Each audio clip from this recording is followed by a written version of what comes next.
मेरा एक आपसे सवाल है हुमायूं अख्तर खान साहब, जब हम हफीज़ शेख को पाकिस्तान पीपल्स पार्टी दौर में लेकर आए थे तो जिन सारे लोगों ने तनकीद की होगी उन सब लोगों में आप भी शामिल होंगे। और हफीज़ शेख की 3 साल की परफॉर्मेंस जो थी डिज़ास्ट्रस थी।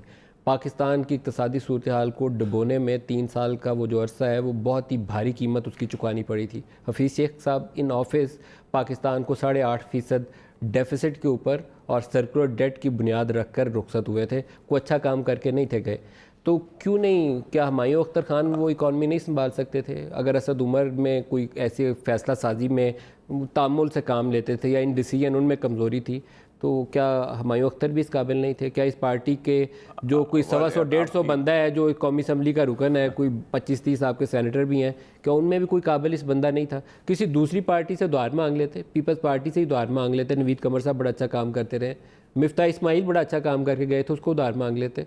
हम ज़रूर फिर दाएं बाएं जाते हैं देखने के लिए कि एक बंदा जो यूएई में रहना पसंद करता है, पाकिस्तान रहना पसंद नहीं करता, और वो पाकिस्तान सिर्फ उस वक्त आता है जब उसको हम किसी वजारत की ऑफ़र करते हैं।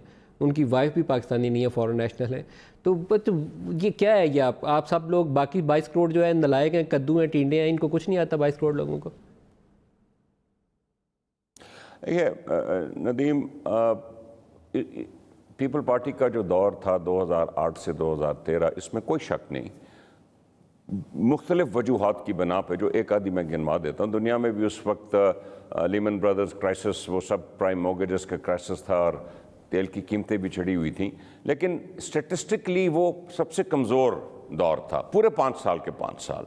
ओके, उसकी एक वजह यह भी है कि पाकिस्तान में ईस्ट एशिया जो ग्रोथ की, वो अपनी करेंसी थोड़ी अंडर वैल्यू करते हैं, महंगे लोन नहीं लेते। हम अपनी करेंसी स्ट्रांग रखते हैं, उसकी वजह से बैलेंस ऑफ पेमेंट क्राइसिस होता है। फिर हम सकूक बॉन्ड और यूरो ब्रांड बॉन्ड 7.5% के ले आते हैं बाहर से उठा के, ओके, और अगले वालों के लिए छोड़ जाते हैं। लेकिन हफीज़ शेख साहब पाँच वज़ीर ख़जाना आए, स्टार्टिंग विद इसाक डार, उसके बाद नवीद कमर, ये पीपल पार्टी के दौर में, उसके बाद शौकत तरीन, उसके बाद हफीज़ शेख साहब 3 साल के लिए आए, और इसके बाद आई थिंक मंडवी वाला साहब तशरीफ लाए। 40-45 डेज के लिए मंडवी साहब वाला इसलिए आया कि हफीज़ शेख साहब को आज थी कि केयर टेकर में उनको या वज़ीर ख़जाना बना दिया जाएगा या वज़ीर आज़म बना दिया जाएगा। जब वो नहीं बनाया गया तो ये दोबारा दुबई चले गए। तो मेरी तो ये आप लोगों से सवाल यह है कि आप क्यों नहीं, जो पाकिस्तान में रहते हैं, आप पाकिस्तान में कारखाने चलाते हैं ना, वो मियाँ मंशा को कहते हैं नैब के केसेस है, मियाँ मंशा को लगा दें, वो इससे बेहतर काम करेगा। उसकी ओनरशिप तो पाकिस्तानी है, पाकिस्तान में बैठ के कारखाने चलाता है ना। बट नदीम देखें आप, इन ऑल फेयरनेस देखें, मेरे कॉलीग भी रहे हैं हफीज़ शेख साहब मुशर्रफ दौर में, और सिंध के फाइनेंस मिनिस्टर भी रहे, कामयाब फाइनेंस मिनिस्टर रहे, और जो मुशर्रफ साहब का दौर था वो तो खैर अच्छा दौर था, प्राइवेटाइजेशन के लिहाज से भी अच्छा था। $800 मिलियन अभी तक हमने अतिसलाह से लेने हैं उस अच्छे दौर के, लास्ट 10 ईयर से। वो लहदा बात है, वो लहदा बात सर, वो लहदा बात है। $800 मिलियन का इंटरेस्ट रेट कैलकुलेट करें। अगर नदीम देखें, इन ऑल फेयरनेस, अगर एक आदमी मैं अपने अहल वयाल रोजगार हासिल करने के लिए मुल्क से बाहर उसको जाना पड़ता है, तो you can't hold that against him. Okay, I don't think you can hold that against him.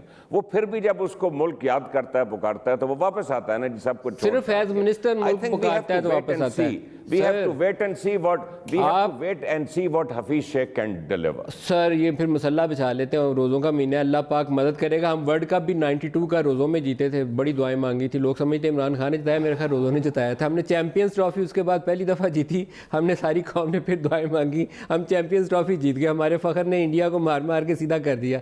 तो रोज़ों का महीना, दुआएं मांगे, रोज़ों की बरकत से अल्लाह पाक कोई उनको बदल दे, कोई ज़्यादा बेहतर फैसला उनके अंदर आ जाए। अल्लाह खैर करेगा, अल्लाह खैर करेगा। ये क्लोजिंग वर्ड्स जो है इनके मार्क करके रखिएगा सर, अल्लाह खैर करेगा, क्योंकि ज़्यादातर हमारी जो कोशिशें हैं उसका अंजामी अल्फाज इसी पे आजकल होते हैं कि अल्लाह खैर करेगा। We are not convinced actually जो हम कर रहे हैं। हम आखिर में कहते हैं कि अल्लाह खैर करेगा, अल्लाह बेहतर कर देगा, दुआ मांगते हैं कि अल्लाह बेहतर कर देगा।